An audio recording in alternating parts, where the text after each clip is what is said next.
أعوذ بالله من الشيطان الرجيم.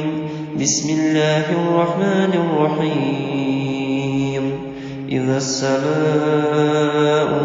انشقت وأذنت لربها وحقت وإذا الأرض مدت وألقت ما فيها وتخلت وأذنت لربها وحقت يا أيها الإنسان إنك كادح إلى ربك كدحا فملاقيه فأما من أوتي كتابه بيمينه فسوف يحاسب حسابا يسيرا وينقلب إلى أهله مسرورا وأما من أوتي كتابه وراء ظهره فسوف يدعو ثبورا ويصلى سعيرا إنه كان في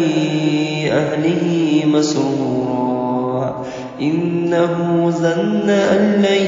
يحور بلى إن ربه كان به بصيرا فلا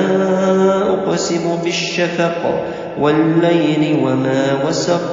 والقمر إذا اتسق لتركبن طبقا عن